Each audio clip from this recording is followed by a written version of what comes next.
আসসালামু আলাইকুম রহমতুল্লাহি অবরকাতুহু। সম্মানিত দর্শক, শেখ হাসিনাকে বাংলাদেশের রাজনীতিতে ফেরাতে আওয়ামী লীগকে আবার ক্ষমতায় বসানোর জন্য দিল্লির যে চাণক্য নীতি বা কূটকৌশল, এটির সর্বোচ্চ বাস্তবায়ন এই মুহূর্তে চলছে।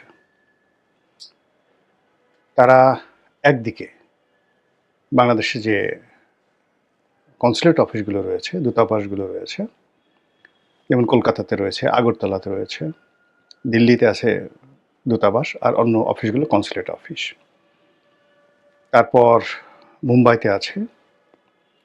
তো এই জায়গাগুলোতে খুবই পরিকল্পিতভাবে বিক্ষোভ করাচ্ছে, ভারতীয় নাগরিক যারা আছেন বিক্ষোভ করাচ্ছে, এবং সেখানে যারা উগ্রবাদী হিন্দু রয়েছেন তারা শত শত মানুষ একত্র হয়ে সেই বাংলাদেশ সরকারের জন্য, ডক্টর মোহাম্মদ ইউনূসের জন্য ভীষণ রকম বিব্রতকর এবং পরিস্থিতি, মানে অসম্মানজনক একটা পরিস্থিতি তারা তৈরি করে সেগুলো ইন্টারনেট প্রোটোকলের মাধ্যমে সারা দুনিয়াতে ছড়িয়ে দিচ্ছেন। এবং ডক্টর মোহাম্মদ ইউনূসকে নিয়ে আমরা বাংলাদেশে অনেকে সমালোচনা করি, কিন্তু তার সম্মানহানি হয়, মর্যাদাহানি হয়, এই ধরনের কাজ আমরা বাংলাদেশে এখন পর্যন্ত কেউ করিনি। কিন্তু দিল্লি এটা শুরু করে দিয়েছে, প্রচণ্ডভাবে শুরু করে দিয়েছে, এবং এটি নিয়ে আমি আলাদা একটা ভিডিও করব। তো এটা বর্তমান যে সরকার, অন্তর্বর্তীকালীন সরকার, এটা খুব সিরিয়াসলি কগনিজেন্সি নিয়েছে। কগনিজেন্সি নিয়ে তারা কি করলো, ভারতীয়দের ভিসা বন্ধ করে দিয়েছে। আগরতলা অফিস, তারপরে দিল্লি অফিস, মুম্বাই অফিস, এই তিনটি অফিস থেকে ভিসা বন্ধ করা হচ্ছে, এবং অন্যান্য কনসুলেট অফিসগুলোও আলটিমেটলি ভিসা বন্ধ করে দিয়েছে বা দিবে। এই হলো অবস্থা। এটা ভারত কল্পনা করতে পারেনি। এর কারণ হলো তারা বর্তমান সরকারকে চাপে ফেলার জন্য এই কয়েকদিন আগে বাংলাদেশের যে ভিসা কার্যক্রম, ভারতীয় ভিসা সেন্টারে, সেটা তারা বন্ধ করে দিয়েছিল। কিন্তু এতে সরকার দমেনি। ফলে কি হলো, ভারত অনেকটা নাকে খত দিয়ে স্বেচ্ছাপ্রণোদিত হয়ে সেই ভিসা সেন্টারটি চালু করেছে। এরপরে দিল্লিতে যে ঘটনাগুলো ঘটেছে, কলকাতাতে যে ঘটনা ঘটেছে, আগরতলাতে যে ঘটনাগুলো ঘটেছে, বাংলাদেশ কনসুলেট অফিসের সামনে বা দূতাবাসের সামনে, এগুলোর কড়া প্রতিবাদ, নজিরবিহীন প্রতিবাদ করেছে কূটনৈতিক পর্যায়ে বাংলাদেশ পররাষ্ট্র মন্ত্রণালয়ের পক্ষ থেকে। আর এই ঘটনার প্রেক্ষিতে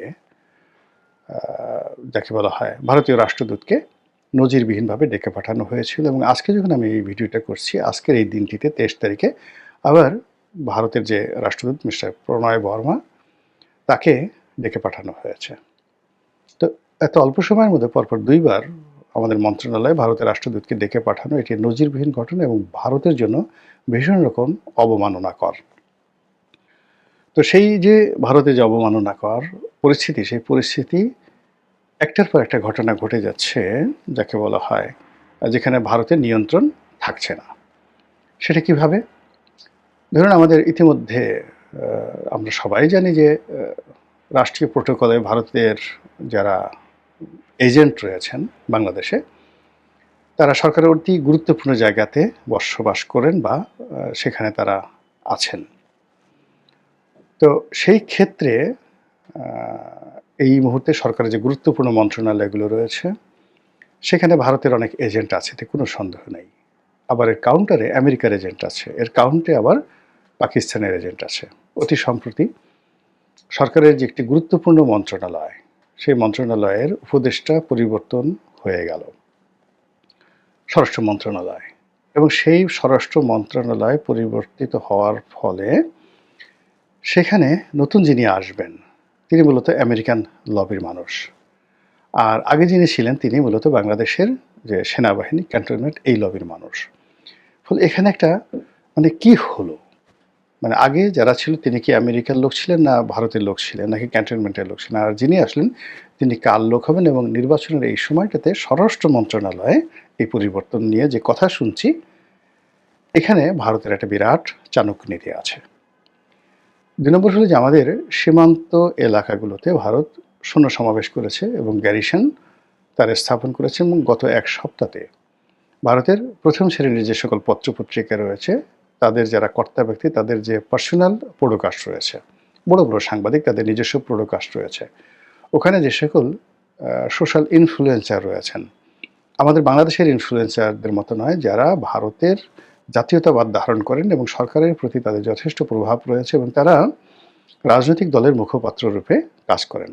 পত্রপত্রিকায় যেই জিনিসগুলো সরাসরি লিখতে পারেন না, সেগুলো তারা তাদের নিজস্ব ইউটিউব চ্যানেলে সেটা প্রচার করেন। তো এরকম কিছু পডকাস্টে আমি দেখলাম যে ভারতের পক্ষ থেকে এই সকল যারা ইনফ্লুয়েন্সার রয়েছেন তারা একটি যুদ্ধের স্বপ্ন দেখছেন।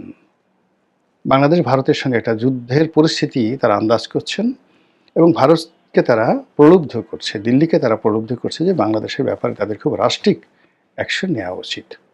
এই গেল পরিস্থিতি। সেটা কেন, কি কারণে, এটা আরও বিস্তারিত বললে এই ভিডিও অনেক বড় হয়ে যাবে। সর্বশেষ যে বিষয়টা নিয়ে বলতে চাচ্ছি সেটি হলো জনাব তারেক রহমান সাহেবের যে দেশে ফেরা, এই দেশে ফেরাকে নিয়ে ভারতের পত্রপত্রিকা টিটকারি শুরু করেছে। তারা বলার চেষ্টা করেছে যে তারেক রহমান সাহেব মূলত দিল্লির গ্রিন সিগন্যাল পেয়ে বাংলাদেশে পদার্পণ করলেন এবং এখানে এটা ছাড়া তার আর কোনো উপায় ছিল না।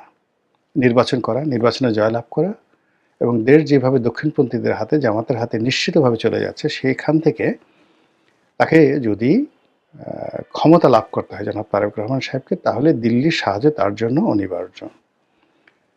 এটা বোঝানোর জন্য ভারতের যে বাংলা ভাষাভাষী লোকদের মধ্যে সবচেয়ে প্রভাবশালী যে পত্রিকা আনন্দবাজার পত্রিকা,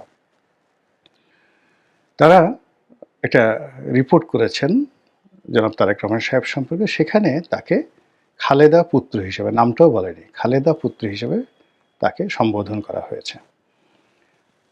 এরকম তুচ্ছ-তাচ্ছিল্যের যে প্রতিবেদন, এটি তারেক রহমান সাহেবকে নিয়ে ইতিপূর্বে কখনো হয়নি। তার নাম, তার পদবি, তার পোর্টফোলিও সব কিছু বাদ দিয়ে এখানে দুটো জিনিস সামনে আনা হয়েছে আনন্দবাজারের দৃষ্টিতে। এক নম্বর হলো তারেক রহমান সাহেবের একমাত্র যোগ্যতা, একমাত্র পরিচয় হলো তিনি বেগম খালেদা জিয়ার পুত্র। এবং এখানে খালেদা জিয়ার পুত্র বলা হয় নাই, আরও যে জিনিসটি হলো তাকে বলা হয়েছে খালেদা পুত্র। মানে জিয়াউর রহমানের যে লিগেসি, সেই লিগেসি থেকে তাকে ডিটাচ করে কেবলমাত্র খালেদা পুত্র হিসেবে তাকে অভিহিত করা হয়েছে। আর দ্বিতীয় শব্দটা হলো যে খালেদা পুত্রের ভারতের বন্ধুত্ব, সহানুভূতি ছাড়া তার আর কোনো উপায় নেই। এখন পরিস্থিতি এমন অবস্থা হয়ে গেছে, সেই যে পরিস্থিতি, সেই পরিস্থিতির কারণে তাকে ভারতের সঙ্গে সমঝোতা করতেই হবে, তা না হলে তার দল নির্বাচনে জয়লাভ করতে পারবে না, আর নির্বাচনের মাঠে দাঁড়াতেই পারবে না। পুরো পরিস্থিতি এখন দক্ষিণপন্থীদের হাতে চলে গেছে। চীনপন্থী, তারপর তুরস্কপন্থী, পাকিস্তানপন্থী, সৌদিপন্থী, পুরো পন্থী যারা দক্ষিণপন্থী যে ব্লক রয়েছে বাংলাদেশে, তাদের হাতে চলে গেছে।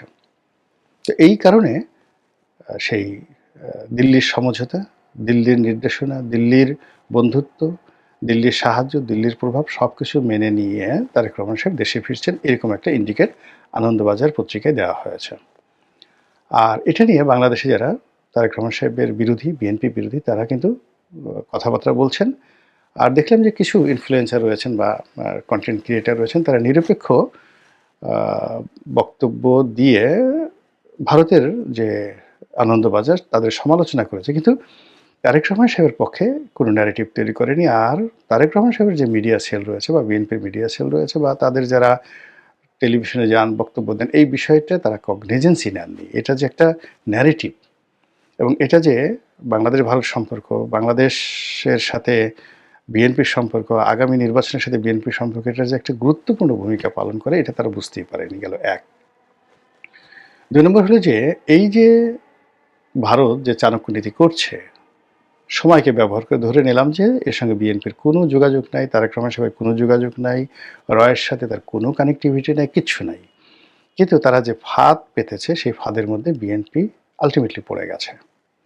এখন এই যে বদনামগুলো ছড়ানো হচ্ছে যে ভারতের সাথে বিএনপির একটা সমঝোতা হয়ে গেছে, ভারতের সঙ্গে, দিল্লির সঙ্গে, মোদির সঙ্গে জনাব তারেক রহমান সাহেবের একটা সম্পর্ক হয়ে গেছে, তার প্রেক্ষিতে তিনি এখন বাংলাদেশে আসছেন, এর যে বিরুদ্ধ যে মতবাদটি এখন পর্যন্ত বিএনপির পক্ষ থেকে বলাই হয়নি। দ্বিতীয় মতবাদটি তারা বলবেন উনি আসার পরে, যে তারেক রহমান সাহেব যে আসছেন মূলত দিল্লির শর্ত মেনে, আর দিল্লির শর্ত হলো আওয়ামী লীগকে পুনর্বাসন করতে হবে, নির্বাচনে অংশগ্রহণ করতে দিতে হবে, অথবা নির্বাচনের পরে বিএনপি যখন ক্ষমতায় আসবে তখন আওয়ামী লীগকে ওয়াক ওভার দিতে হবে এবং আওয়ামী লীগকে রাজনীতিতে পুনর্বাসন করতে হবে এবং এই সময়টিতে যা কিছু হয়েছে সব কিছু বাদ দিতে হবে। এবং এই কথাগুলো যাকে বলা হয় যেভাবে প্রচার করা হবে, সেই প্রচারের বিরুদ্ধে ন্যারেটিভ তৈরি করার জন্য মিডিয়া থেকে শুরু করে অন্য কোনো জায়গাতে বিএনপির শুরু হয়নি। বিএনপি যেটা চেষ্টা করছে সেটা হলো দেশের মূলধারার যে গণমাধ্যম, এখন মূলধারার গণমাধ্যম তো খুব অল্প মানুষ পড়ে। ধরেন প্রথম আলো, ডেইলি স্টার, অন্যান্য পত্রিকা কতজন মানুষ পড়ে এবং তাদের দ্বারা যারা পাঠক মানে প্রথম আলোর পাঠক তারা মরে গেলেও মানে বিএনপিকে সাপোর্ট করবে না। তারা সারা জীবনে বিএনপিকে, আওয়ামী লীগকে, এমনকি জামাতকে, মূলধারা যারা রাজনীতি করেন তাদেরকে ঘৃণা করছে। তো কাজে এই মুহূর্তে মূলত অন্যান্য যে সকল পত্রপত্রিকা রয়েছে, তো দেখলাম যে অন্যান্য যে সকল পত্রপত্রিকা যাদের সমাজে ইনফ্লুয়েন্স রয়েছে, যেমন ধরেন ইত্তেফাক আছে, নয়া দিগন্ত আছে, কালের কণ্ঠ আছে, বাংলাদেশ প্রতিদিন আছে, যুগান্তর আছে, এই পত্রিকাগুলোর মাধ্যমে যে একটা ন্যারেটিভ তৈরি করা হবে, সেই ন্যারেটিভ তৈরি করার মতো না আছে লেখক, না আছে কলামিস্ট, না আছে সাংবাদিক। এখন তারা যেটা চাচ্ছে তাদেরকে রেডিশনে এনে খাওয়ালো, তাদের দ্বারা তারেক রহমান সাহেবের প্রশংসা করালো, আর এতেই মনে করলো যে আসলে হয়ে যাবে, এতে করে পুরো পরিস্থিতি আরও তাদের বিরুদ্ধে চলে যাবে। তো যেটা বলছিলাম যে বিএনপির যারা বিরোধী পক্ষ তারা যেটা প্রচার করবে সেটা হলো যে ভারত যে শর্ত দিয়েছে তার প্রধান শর্ত হলো আওয়ামী লীগকে পুনর্বাসন করা, শেখ হাসিনাকে ফেরত আনা ইত্যাদি কাজগুলো। এবং এটা সত্য মিথ্যা ধারে কাছে ব্যাপার নয়, প্রচারণার কারণে দেখা গেল বিএনপির যে সর্বনাশ, রাজনীতির যে সম্ভাব্যতা, এটি একেবারে সমূলে বিনষ্ট হওয়ার আশঙ্কা দেখা দিয়েছে। আর এরকম ঘটনায় প্রতিপক্ষ নিশ্চিতভাবেই আপনি দেখবেন যে কাঁঠাল ভাঙবে বিএনপির মাথায়, কিন্তু ফলাফল যারা কাঁঠালের যে স্বাদ, আহ্লাদ, রস এসব যাকে বলা হয় গ্রহণ করবে বা খাবে বিএনপি বিরোধী শক্তি, বিশেষ করে জামায়াত ইসলামী। খেলা জমে ক্ষীর হয়ে গেছে, দুধ গরম হয়ে ঠান্ডা হয়ে আবার সর পড়ে গেছে রাজনীতির মাঠে। এখন এই সর আপনি কি সর হিসেবে খাবেন, নাকি ঘি বানাবেন, নাকি মাখন বানাবেন, নাকি এটা বেটে আপনার চোখে মুখে দিয়ে নিজের রাজনীতির জৌলুস যৌবন ফিরিয়ে আনবেন, এটি আপনার বিষয়। মহান আল্লাহ আমাদের সবাইকে হেদায়েত দান করুন এবং হেফাজত করুন। আসসালামু আলাইকুম ওয়া রাহমাতুল্লাহি ওয়া বারাকাতুহু।